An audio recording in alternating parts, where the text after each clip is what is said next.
Hi guys, it's Ben here from T-Rex Space Station. How's everyone doing? This is going to be a play and chat video, and as you can see I'm playing The Simpsons Hit and Run, which is, well, it's a very interesting open world Simpsons game. Think sort of Grand Theft Auto meets The Simpsons. And I thought maybe I should start off with a fresh game from the beginning. I don't know why. I should have probably carried on with my save, because now we're going to have to go through loads of cutscenes. But I guess you don't mind seeing cutscenes as long as they're not too long. Can I skip this? Maybe I should actually try to let you hear what he's saying. I guess the first few missions on this are very much like pretty easy tutorial missions, but you know, you need to learn what you're doing on these kind of games, don't you? And it's a slow loading screen with a piece of dynamite with Scratchy on it, and local man ruins hot dog eating contest, disqualified for vomiting. Excellent. So if you've not seen any of these play and chat videos before, I like to play along to a game, and yeah, whatever, let's disable tutorials. And talk about a few things, and there are a few things that I'd like to speak about at the moment. The first thing to say is this is, well, I suppose a type of shout out, or really it's to tell you to resubscribe to Alan Stewart, or Mainmeister. Many of you will already know about Alan's channel. It's a really good channel, and Alan's a really nice guy. I had the pleasure of meeting him at Play Expo, must have been a few months back, sorry, in Manchester. I think he was wandering around trying to find Mark, Lactobacillus Prime, and I kept bumping into him. But he's got a really good channel. It's one that I think I've shouted out before in the past, actually. And yes, he's the Mainmeister, really. He does some great things looking at arcade conversions of games, Arcade Perfect, my arse, and also does sort of Friday talkie type videos and has a great channel. And I was very sorry to hear that, well, I don't want to go into it in too much detail, but essentially what happened was that some of Alan's friends at work found out about his channel and essentially started what sounds like trolling him. And so he took the channel down for a while just so he could cool off. And one of the annoying things I didn't know happens when you do that is that you lose all your subscribers. So basically he's having to start again from zero subs and build back his subscriber base. And you know, through a lot of hard work, he was up to sort of over 450 subs, I think, before this happened. And so, you know, me and other guys on YouTube are trying to remind people to resubscribe to him. And I'll post a link to his channel in the description below, so that you guys can go ahead and resub if you were subbed before, or to subscribe for the first time if you weren't. And if you weren't, then you'll be very pleasantly subscribed to see his content there. I guess that what happened there brings up something to discuss that a lot of us who do YouTube have thought about in the past. And I guess it's kind of about how honest are you about having a YouTube channel, and how much do you tell people? And do you tell people at work? I think it's really difficult because YouTube is a big part of what I do and who I am and what I like to do in my free time. And part of me feels quite bad to sort of not be honest with people about what I'm doing. You know, it's like, what did you do on the weekend? You know, just stuff, hanging out, like being weirdly evasive. But, you know, on the other hand, there's a very real risk there. That if people find my channel, they could take the piss out of me. Especially as my YouTube channel's got a lot of stupid stuff on it. What are we doing now? Driving to the school. You know, my channel's got lots of really embarrassing things. Alan's doesn't actually have anything embarrassing on it. Mine's got those stupid rap videos that I made, and you know, some of the things where I was goofing around. And there's that fear that if people find out about that, you know, they'll troll you. And it's a really difficult thing, especially with people at work. It's like, how much do you want people at work to actually know about you? Should you just have this kind of pretend veneer where you have a level of civility but never actually divulge very much? Or should you be completely over honest and be like, screw those guys? I've been pretty careful at work, I must be honest. I've shown people some videos, but I've tried to be very careful not to sort of show them the name of my channel, so that they can't just have complete access to it. Oh god, I failed the mission. Because I'm afraid of getting trolled, and I'm afraid of people bullying me or being, you know, people just can't be trusted. That said, I think it was completely out of order you know, what happened to Alan, and why do people have to be so judgmental and horrible like that? It just saddens me that in the world that we live in, that kind of thing happens, you know, to grown adults behaving like that. It's a very sad state of affairs, and I think it's admirable actually being honest about your YouTube channel, and I wish that I could do the same, but I think myself and several others would be afraid to do it. And yeah, I just want to say I'm really sorry that happened to you, Alan, and yeah, that's completely shitty. You've got a great channel, and don't let your spirits get downtrodden because of this. And I'm sure that you're not alone in what's happened to you, actually. But I guess it's just a lesson to some of us, I suppose, to say you need to be careful. And yeah, I don't know. I think I'm going to continue being relatively selective about who I show my stuff to. And I'm just failing this mission. Oh, it's a race. I don't actually have to beat up the car, I just have to race them. Right, let's try it again. But anyway, yes, that's enough said about that. I would like to know your opinions, actually, on how honest you guys are about your channels, how many people you show your channels to, whether you think it's a good thing to be open and show everybody, or whether you think we should be, here's a shortcut here, whether we should be private and careful. I don't know. There's no right or wrong answer to this. Well, yes, there is a right answer, is that people shouldn't be dicks, I suppose. But yeah, I'd like to know your thoughts on that. And please do go and check out Alan's channel. Right, it's very hard to win these races while talking. I have to concentrate a little bit more. Is there a boost button? Maybe that's what I'm missing. Sod off. Oh, have I gone the wrong way? No, I haven't. I'm crashing.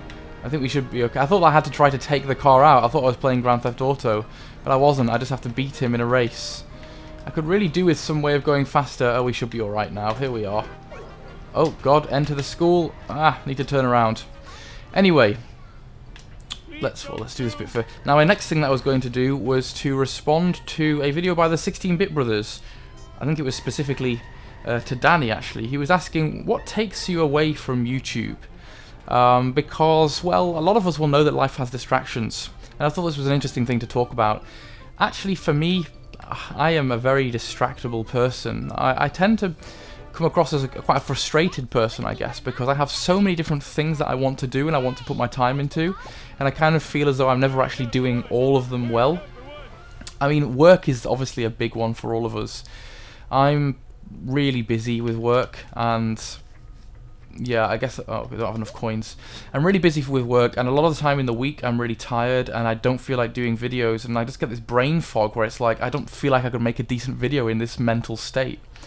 And, you know, I don't just do the day job, I'm also doing a master's course at the university, and that takes hours of time, and there are assignments to do. And it can be really hard to find the headspace and actually get into the headspace to make decent videos. And YouTube can be really hard, you know, it is a commitment at times, and sometimes you kind of feel like, oh, I should make a video but I don't want to.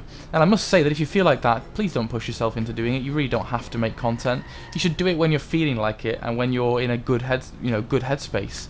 There's no point making videos that are poor quality because you feel obliged. People would much rather you take time out and just sit it out and wait until you're feeling in the mood. So yeah, I mean, apart from the work thing, there's a lot of other creative things that I want to do. I mean, I really want to write a book. I want to write a novel before I die. It's like my bucket list thing, I suppose you could call it. And that's something that, as you will know, is not easy to do, and I'm full of ideas and never actually seem to sit down and get the thing going. I must have written quite a few thousand words of a sort of space comedy that I thought wasn't that funny and then kind of panned. And now I've got a new idea, and I'm trying to commit to it. And the way I'm trying to commit to it is just to write 500 words a day. I think if I can manage to commit to that, you know, you'll be able to write a novel's worth, 50 or 55,000 words, you know, in a few months. I'm not saying it'll be good, but as an exercise, you just need to commit to it and get doing it. So that's distracting. The other thing that's distracting is that I have, you know, other creative outlets like music. I need to make sure that I keep playing guitar. I like to write songs.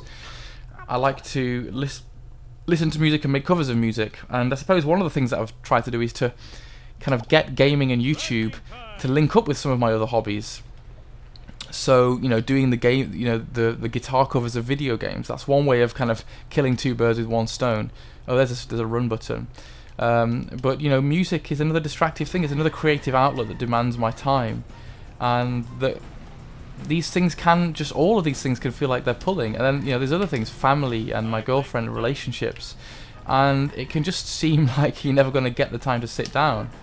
But I suppose what I decided is just to do each thing when I feel like it. And at the moment, actually, I'm feeling very motivated for YouTube and find it quite relaxing, actually. So it's a way of de-stressing for me. And I guess what I've decided with myself is just to be true to what I feel like doing. If it's not a time to do YouTube, then don't do it. Do something else. But actually, at the moment, it is.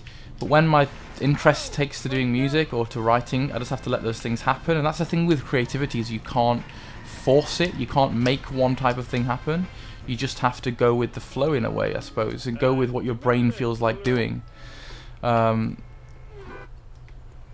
Flanders lawn chair. I'm just going to pick up bits of Flanders stuff, right? I do have a radar here. So yeah, lots of distracting things, lots of creative projects. But I guess what you have to do is to kind of decide what projects are more important to you.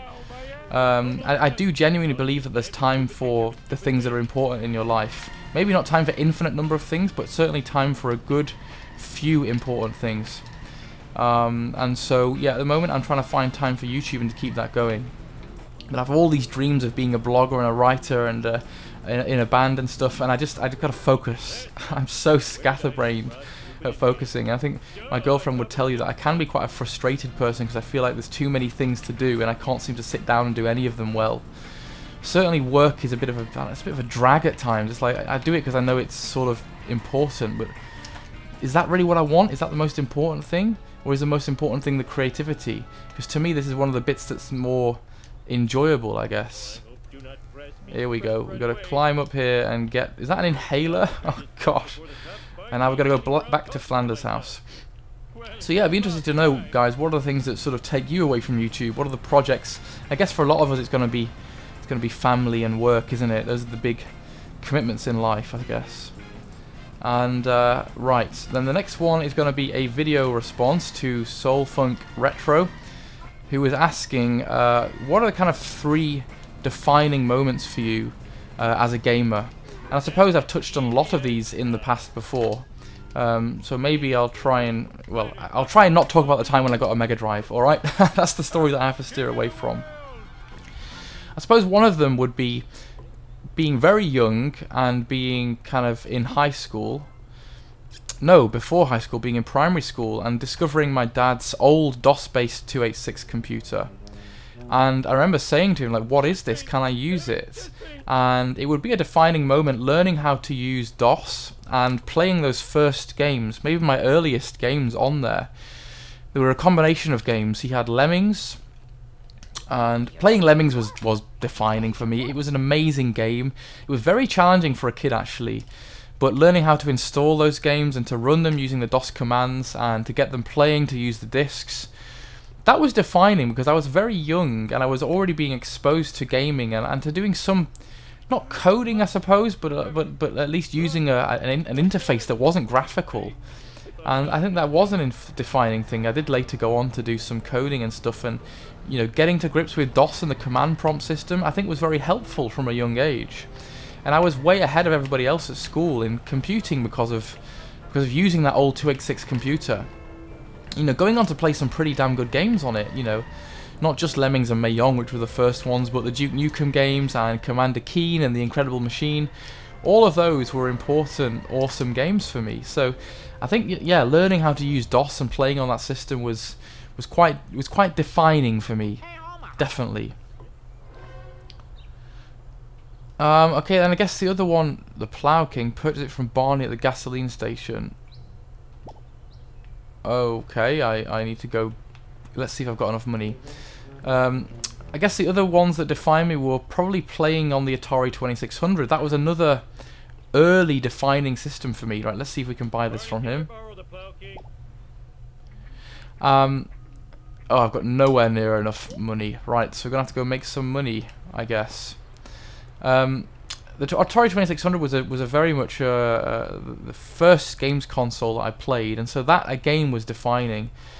Yes, I'd had a chance to get to grips with PC 286, but the 2600 was something very special, and you know, it was the first system that I played multiplayer on. I remember playing the old combat game with my dad and with my brother. And I actually even remember playing River Raid with my granddad. The first time I ever saw him, playing on a games console. In fact, the only time I've ever seen Granddad playing games console was River Raid. But that was such a classic game, and it was a shmup. And of course, I went on. Shmups are now pretty much my favourite type of game, or one of my favourite type of games, especially retro games. So yeah, that was a big deal.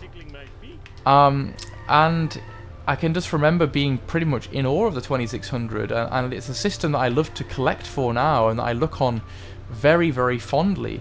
It was an amazing system. So yeah, I guess that would be defining too, because it was my first home console experience. What the hell am I supposed to be doing? I guess I'm supposed to be trying to go find some money and to save up for this new car. I guess I'm just going to be looking around for coins, or can I go back to Barney and sell him this? I don't know. And then I guess the other one that I would choose would be finding point-and-click games, because this turned out to be a really important set of games for me that went on to develop a lot of interest into video games. So I think it was Day of the Tentacle was one of the first ones that I played, which opened up the whole LucasArts thing to me, and the LucasArts video games were some of my best loved. I was really fond of those. They were fantastic. And I remember Day of the Tentacle just being utterly superb. It was groundbreaking, and I loved the art style, and it was one of the first, I guess it was sort of story driven. They weren't sort of like the other arcadey video games. They were different. Point and click games were just a special type of game, and it was the pixel art as well. I went on to really love pixel art, and I guess I'm rambling a bit now. It's not coming out so coherently, but the point and click games that I played back then, Sam and Max Hit the Road and Day of the Tentacle, went on to inspire me to want to make my own games. And they led me on to playing Adventure Game Studio, which was which is still a very well supported point and click game editor, and to learn how to do pixel art and things. And I spent many years trying to make my own games like that. Sure, I never actually made very many good ones. I did finish a couple of them, but that was because of playing, Day of the Tentacle, which really defined a lot of my interest in being a gamer and having story-driven games and learning how to do pixel art and learning how to make my own stuff. I've totally screwed this up.